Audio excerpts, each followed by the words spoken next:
Hello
all, and welcome to the Phil Taylor Jones Show. I'm your host, Chris Newman. Previous host has passed away. This is a special episode in dedication to his memory. He was my brother for the last 12 years. Well, 13 years, minus one, so it was 12 years 1 year ago. And this is basically a commemoration video to everything he was to me, what kind of person he was. I guess a follow-up, since I haven't done a video in so long, as to how I've been doing, how things have been going and everything, as well as a follow-up with a promise I made in the last video that I didn't keep until this video. You know, a promise made, a promise kept. That's one of the things my brother taught me. Even if it does take a while, I do keep my promises, as did he. So let's start off this video. My brother, Phil Taylor Jones the first, Phil Lamont Taylor Jones the first, PLTJ, was born May 27th, 1958. He was 58 years at death of November 16, 2016. Well, to me and to others he came in contact with, he left a legacy of kindness, helpfulness, artistry, I guess you could say. He was very creative, and I'll get to something that he actually created when he was a kid. I have two mirrors that he did, not sure what you call them, I guess they're stencil or something to that effect, but he's a very creative person. He had his own drama department called the Alessandro Entertainment Company, which was an elementary drama department, but the way he taught and the kids he was able to have, it was basically theater class, high school or higher shows, and they won different awards most of the time, if not all the time, first place. Went to different places and performed, like at Disneyland, Dorothy, Chandler Pavilion, all those different things like that. But as far as just starting up the video for a follow-up, it's been quite a long time since I did a previous video. I did have to get a job, which I do still currently have. I've had it for about 10 months now, since January. And it's a Chipotle Mexican grill in Pacific Palisades. I've been working there, trying to do myself proud, working as hard as possible, and do my brother proud as well, trying to do a great job there. I believe I'm doing very well. I've been getting a lot of positive feedback and doing a great job there. I love customer service. It's been in my blood ever since my first customer cashiering cashier and customer service job at Target a long time ago when I used to live somewhere else, and then a bunch of other different Targets and Walmarts. And then eventually I landed one at Starbucks for 4.5 years when I came to Los Angeles, and stopped working for a while, about 7 years ago or so, and just started working almost up to a year ago, again in the food service industry, which I love. It's just in my blood to deal with customers, deal with people, trying to give them the best experience possible. And it's all part of not only who I am before I met my brother, but who he kind of sculpted and morphed me into an even better person than I already was by his teachings, his experience, his kindness, his loving and everything, his understanding love, his unconditional love. You know, he was more family to me, being the opposite color of me, if you've seen the videos, than any person that was supposed to be my blood family that was the same color as me for the last 21 years that I knew them, because I don't talk to them anymore. Then in the 12 years that he showed me what true family is like, my ex-blood brother, I asked him to borrow the computer of all things, and he said no. I kind of messed up a bit here, but I don't see any point in starting the video over. Of all things, to look for a job.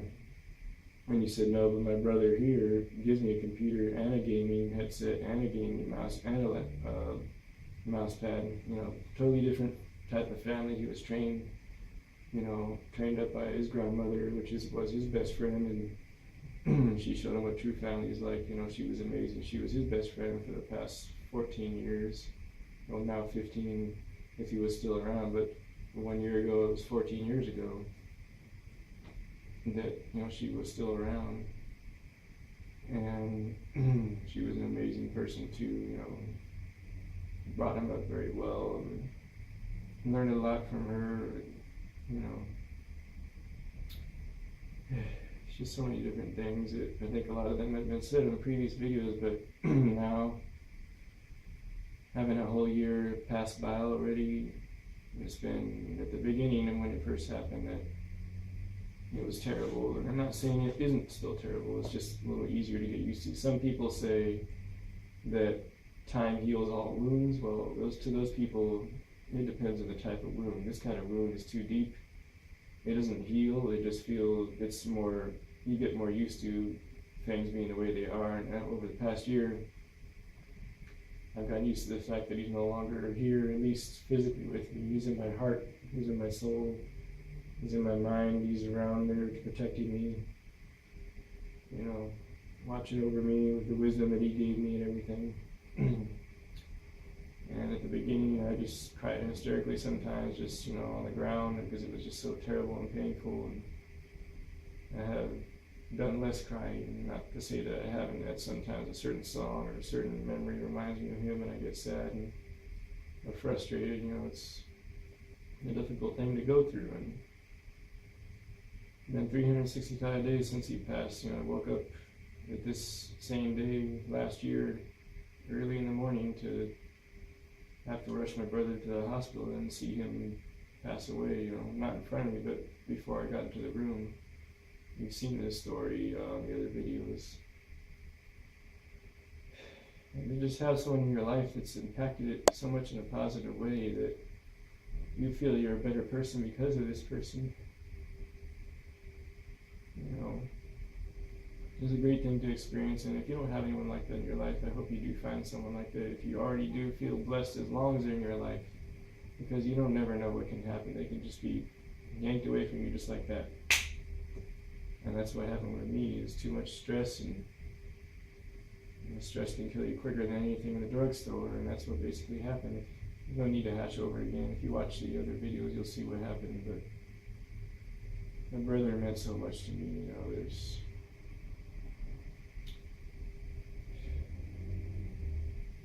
kind of like melancholy, like, you know, here you are, in the thick of it. You had someone there to watch your back, and now they're gone. And they're watching your back in a different way, but now that person's not there anymore. And like I said, I've just been working hard, trying to do him proud and do myself proud and my grandmother proud. Working my butt off, working very hard. I've been working 36 and a half or so hours every week, sometimes 40. And we had some people quit on us. I had to cover a lot more shifts, and So I've just been basically working my butt off. Hardly have time to do videos or even think about videos, obviously. Speaking of videos, I wanted to catch up with what I said I was going to do. There's been a lot of different tragedies, terrorist attacks in different areas. I promised to talk about that recent one at the time of the last video, and I haven't. And I don't know how many have actually happened. I haven't been paying too much attention to the news, but I do know quite a few that have happened, and to all the families and the victims, and to the nations that suffer these losses.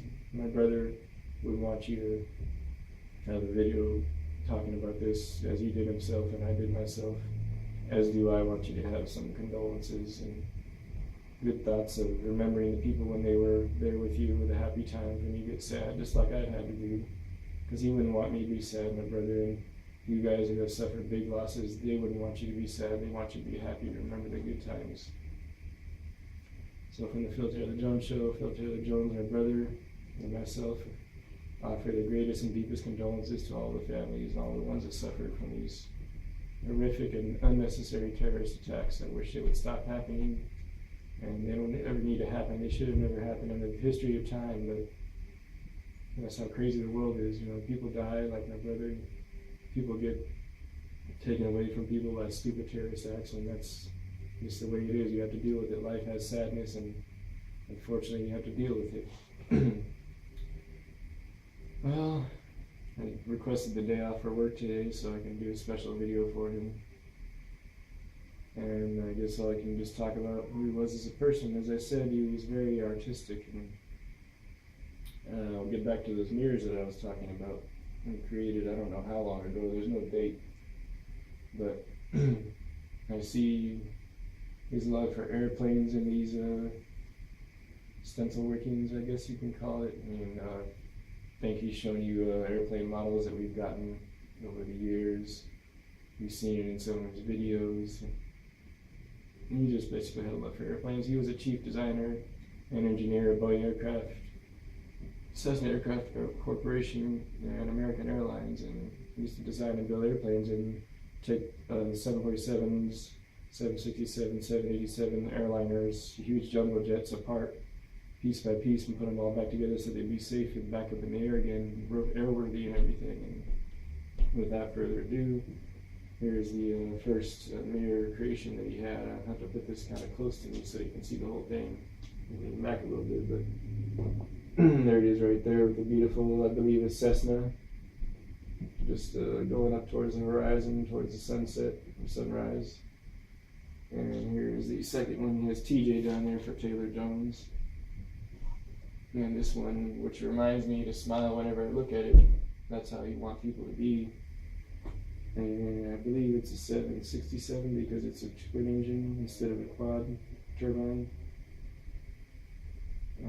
Wingtips, I forget what those were called. You would always tell me about these things. The winglets are pointing upwards, so I would assume that's a 767. I'll have to look at it later and put it out there, but here's the second one here. As you can see, he's very artistic as a kid, and there's a painting of a Concorde that he did himself above the wall behind me, and I think I've shown it on previous videos, but I'll have that in the credits, pictures as well. It was a big loss. He was a very creative person. He could sing. If you saw the Christmas videos, he could sing his ass off, excuse my language, and just miss him. I had a best friend for 12 years to do everything with, and to have good times with, bad times with, go out to the pier and have fun. Went to Magic Mountain, which I went for my birthday, all by myself. And he wanted to go there, and wanted us to go there, and I went to his favorite ride, Viper. First, I was the first person on it, in commemoration to him. Rode it 3 times then, and then 2 more times later at the end of the day as another commemoration to him, and tried to have fun on my birthday because I know he'd want me to. But it's in a whole year now. It's really surreal, that things that can happen to you and you're kind of forced to do on your own. He was alone for the past 12 years, I believe. Well, yeah, before I met him. He was alone for the past 4 years, I believe, so he did even longer without me, but his grandmother's dying wish was for him not to be alone, and that was fulfilled by me, and his wish was for me not to be alone. I met a few people here and there that I can hang out with and stuff, so don't worry, brother, I'm not too alone. I have people for support, people to talk to.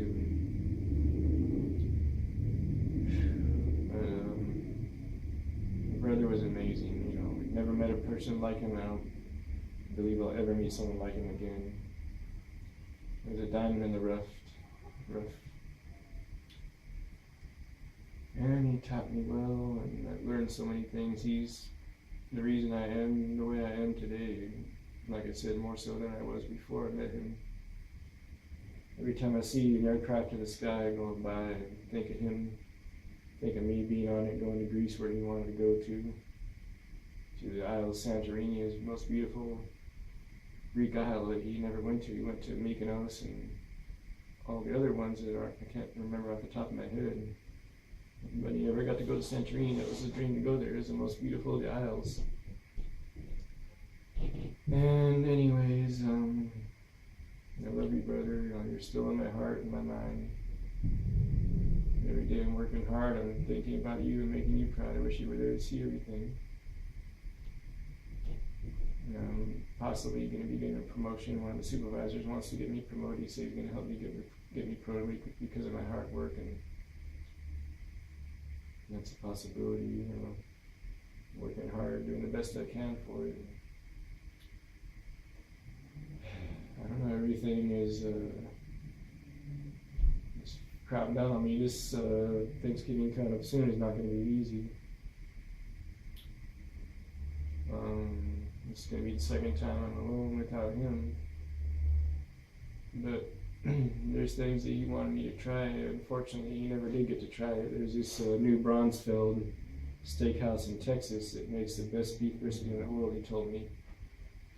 And he wanted me to try that for Thanksgiving, so I'm going to try to get that at some point before Thanksgiving passes by, possibly. If not, I'll get it during Christmas time. And Christmas time, the beautiful, wonderful ham he introduced me to, Harrington's of Vermont. The corn cob smokes their ham with a authentic Vermont maple syrup. It has a smoky and sweet taste, and nothing overpowers the other. It's so delicious. And the corn, when you cook the bacon that they have, it's also corn cob smoked. And it just fills up the house with wonderful smells. And I'm trying to have some kind of nice holiday. And speaking of not being alone, there's a special mention for someone that I found lives 2 blocks from me. His name is Edwin, that plays the same online game that I play. He's been there for me and visited, we've hung out and everything, and he said he's going to try to come over for Christmas, so I won't be alone, which means the world to me. You know, to not be alone at Christmas. I told him his family can come too, so they can maybe partake in the nice ham that I'm going to get. You know, it's a big ham I'm going to get all by myself. Might as well share, you know. I don't even really know how to cook it. I just know that you put it on 400 degrees, put some cloves in the side of it, and slow cooked it. So I'll just try my best and maybe look up directions or just look at it and see when it's, you know, cooked good and test it or something. It's a new journey, a new adventure for me. I've had to learn how to cook a few things that I didn't know how to cook before. I'm going to fry some pork chops later tonight, and I fried a fried chicken like he used to make it. And there I can make barbecue ribs. I can make the hell out of some barbecue ribs. That's my specialty. You know, that's the last thing he showed me, and I made it twice already. And slow cook it, and the meat just falls out the bones, and it's so delicious because it's marinated in the fridge for like 3 days with seasonings, dry and wet rub seasonings. And so I've developed some of the cooking skills that he has. It's going to take me a long time because there's nothing that he knew about that couldn't be made, you know. That's one of the things that I miss is his great, wonderful cooking and everything.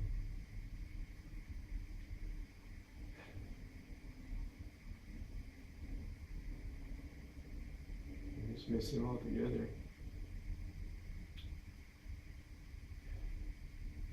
be sad sometimes, but sometimes it just gets to me and I get angry or sad and ask, why did this have to happen? It makes sense for bad things to happen to good people. I wish whoever said that wouldn't have said it. Maybe it wouldn't be true. I doubt it, knowing today's society and the way this crazy world is. Lord. Maybe you say someone, help me, Lowy. Help me, Lowy. I need some kind of help anyways. I'm starting to lose my brightness for this video, so I should get it going soon. Anyways, I just wanted to make a commemoration video to, I guess you could say celebrate. That's how I try to do it for him when he was upset for the year anniversary of his grandmother's death. I would try to help him celebrate her life rather than be sad about it, and I'd help him get through it, and he was appreciative. So that's how I'm trying to get through his life, I'm cooking the food he liked to cook, and listening to the music he liked to listen to, some jazz and new age and everything, stuff he introduced me to, and try to celebrate his life rather than be sad, which I can't guarantee that I won't probably cry sometime at the end of today. I almost did in the video a couple of times. Anyways, here's for you, brother. Call me Kiddo and Fuzz. Here's my fuzzy hair, which is kind of cut down now, but it's all the wonderful things that he showed me. Just even my work clothes. Some people at work were saying I always come into work presentable and clean and everything. The way he showed me how to iron, the way I saw him iron, I iron my work pants or work shorts to perfection. They have creases that you could cut a butter with on the back and the front, and shirts are always ironed, even the sleeves are ironed. Presentable part of what he kind of left with me. So I'm just trying to do my best to be there for people that can and do deserve it, and to a special commemoration and memory to you, brother, the way you were with other people that needed help that you could give to them. That's one of the philosophies that I learned from him. If you are in a position to help someone that needs it, and you can, and they deserve it, you do it. Speaking of that, homeless people was some of the people that he did help. Now, I'm not sure if I told the story before, or if I did, there's an addition to it. There's this guy that used to be at Wilshire Normandy, 2 thoroughfares and cross streets in Los Angeles. And I said his name's Rex. If I repeated it, I apologize. He was a homeless guy there, and one day my brother was walking past, and he said, "Hey brother, can you spare some money for food?" And he said, "No, I'm not going to spare you any money, but I will take you inside Carl's Jr. and get you some dinner." So that he did. He kept his word. Took him in there and bought him a full dinner, whatever he wanted. He drank fries, sandwiches, shakes, whatever he wanted. And the guy was genuinely appreciative. He's like, "Oh, thank you, brother. Thank you, brother. Thank you so much." And I'm not sure if he cried or not, but he shook his hand and said thank you. He was so thankful. And he's working 2 jobs at the time anyway, and being the good-hearted person he was, he did that. And then later on, like every Christmas, since he knew he was legit and wouldn't use it to buy beer or cigarettes or whatever, he would give him like $20 every Christmas or whenever he would see him, And I happened to meet that same person. All of a sudden, this guy was like, "Hey, you Chris?" I'm like, "Yeah, who are you?" "I'm Rex, your brother met me. I saw your picture." No, he didn't tell me that. "You took me over to Carl's Jr. and gave me dinner, and he still helps me out. Your brother's an amazing guy." So, "Well, thank you. Yeah, I think so too." And like, "How did you know it was me?" And he showed me a picture of you and me on his phone. I said, "Oh, okay." So I actually met one of the guys that he was kind to. So I did the same thing and gave him money and helped him out, and shook my hand. I was really thankful. "Thank you, brother. Thank you so much, And so recently, I guess about a month ago maybe, I took a little bit longer than usual at work to make sure everything was totally done. I like to be a perfectionist and not have one stone unturned, not one task unfinished, not one item unstocked at the store when I close. I used to be closing cash, and now I'm doing different shifts. So I passed the last bus at that time and had to catch a Lyft ride to the Expo line, and got off at 7th Metro downtown, and I was hungry, so I looked up on Google Maps and saw an IHOP and went in there and got me some food and talked to the security guard. I was lonely, so I talked to her for about 3 hours, went home like at 5 in the morning. I don't know what was going on with me. I just lonely, I guess. So I talked to him for a long time, but upon leaving, that's when it took longer. I didn't expect that. So upon leaving, I had my headphones and everything, and I love my music, and that's one of the other things that he showed me amazing different music that I listened to. And so this homeless guy was sitting outside. He's like, "Sir, can I have some of your leftovers?" I had the leftovers, and I didn't say a word. I ignored him. I put my headphones on, and I walked away like an asshole. And that's what I felt like, an asshole, a prick. And I was walking across the street, and something was tugging at my heart, and I said, "No, you can't do this. And your brothers did better than that and taught you better than that. This person can't help it, they're hungry." So I got across the street and I said, "Stay there. There's a 20% Subway right across the street from me." And I told him to stay there, I'm going to get you some Subway. And then he's like, "Huh?" And he kept trying to come across to hear me. And I was yelling at the top of my lungs, he still couldn't hear me. And I don't know, he was really old, maybe he had hearing problems. And so he kept trying to come across the street, so I went back across myself. It was 3 in the morning or 4 in the morning, so there was no cars, but thankfully no one was trying to run him over or anything like that. But in my heart of hearts, I wanted to follow my brother's, admonitions, like, and teachings, and things that he did, like with Rick's. So I was telling the guy, "I'm going to get you some food at Subway, so come with me." He's like, "No, I'll just take the $1, take some money, the $5, and I'll get it myself." And I was like, I'm going to be like Rex, just give him the food instead, because you never know what he might want for it. Maybe he was going to get food for it. I don't know. I can't say yay or nay. But I told him, "No, I'm going to get you some food at Subway. I'm going to get you a meal." And he was kind of hesitant. He looked at me funny, like, is this guy for real? Because I guess nobody's done that before. And so I said, "No, follow me across the street." He kept kind of hesitating, looking back. "I'll just take the money." I said, "No, if you want some food, follow me. I'm going to go across the street to Subway. I'm going to buy you some food, okay?" So then he kind of thanked me, patted me in the arm and everything. I was thankful for that. And the poor guy could barely walk. He was scuffling and just walking like a little few paces per step, and finally got across the street. I kept looking to make sure no cars were coming, but it was still late, early in the morning, nobody was coming. Finally got him across the street and went inside the Subway and told him, "Get whatever you want." And I had already gotten paid that day.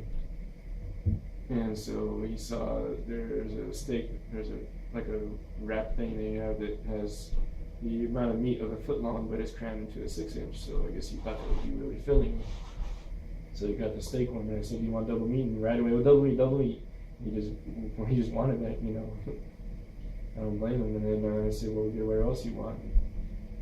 So people at the store were looking at me, I guess smiling or whatever. And he said, "Well, can I get some other things, like some drinks?" And I said, "Yeah, go for it." He said, "Can I get 6 cookies and a drink?" And I was like, "Okay." He was hungry, and the people at the store looked at me like, "Are you going to pay for 6 cookies?" And I was like, "Yeah, it's all right. We'll pay for it. Might as well, So they were nice enough to only charge him for the sandwich and the other items he got, and only 3 cookies instead of 6, and they didn't charge for double meat, so that was nice of him. So he got the 6 cookies, and he went over to the other side, got some chips and a milk, and went over and sat down and ate, and it was a sad sight just seeing him stuffing his face with the chips like he's never had a meal in a month or a year, which he probably hadn't. And between that, someone came behind me that saw me doing that for him, and he was homeless as well, and asked him, "Okay, you have a little money?" I said, "Well, you can get a sandwich if you want." He's like, "No, it's fine. I'll just take a soda and some chips." I'm like, "Are you sure? You can get something like that." He's like, "No, I'm all right." And I told him, "Well, thank you for watching out for my wallet there, friend." And he's like, "Yeah, it's all right. And thank you for doing this." And I said, "You're welcome. I'm just trying to help." So I got his drinks. I stuck my card in the machine, paid for him. And he said, "Thank you. Have a good night.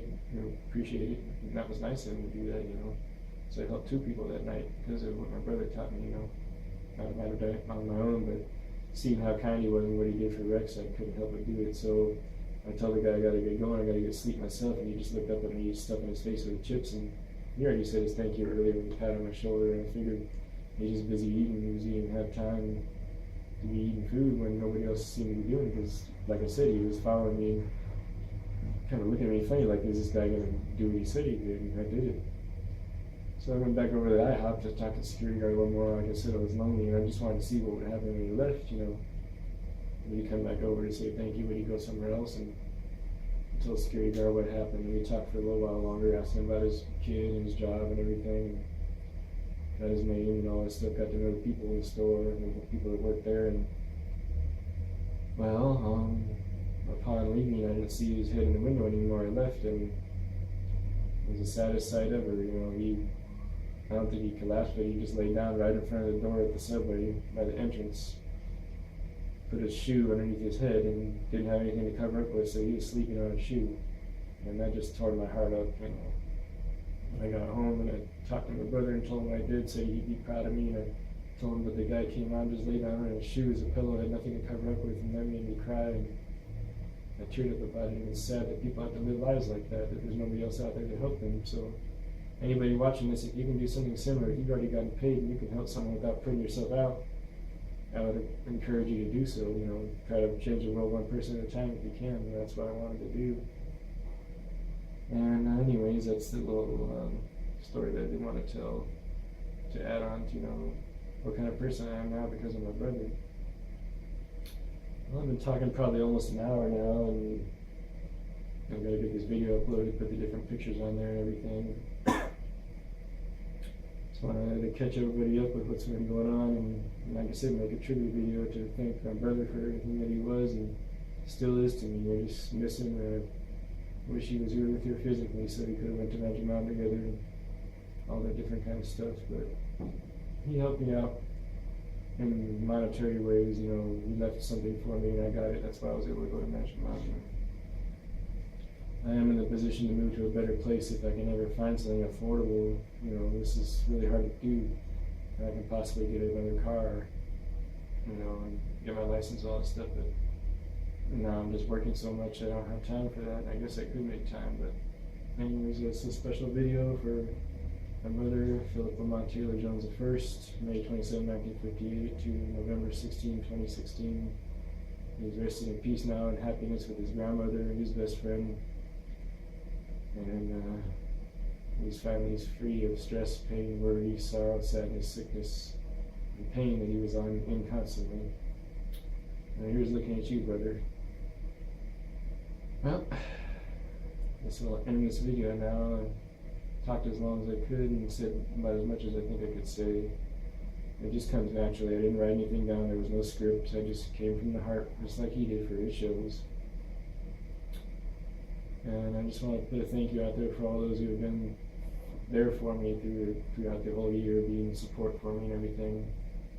A special shout out to the person who was able to get me into the area where I started getting interviews for the job that I have now. Well, she knows who she is. I'm not sure if she wants her name mentioned, but thank you for that and for being there and helping me out monetarily, as well as giving me some money around Christmas time to make sure I can have a Christmas meal and everything that year. And many other people that deserve thanks. Oscar Hildebrand for being there for me, sometimes helping me cook food that I didn't know how to cook. I called him, his wife being there and supportive and everything as well, and all the different people that need worth mentioning, but I can't remember too many of them.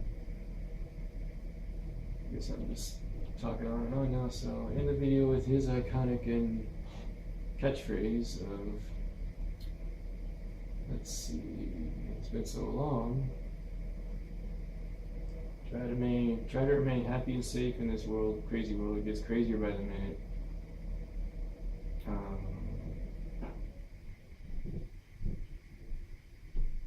Trying to remember here. Dunk the hate and increase the peace. This is your host, Chris Newman. Thanks for watching.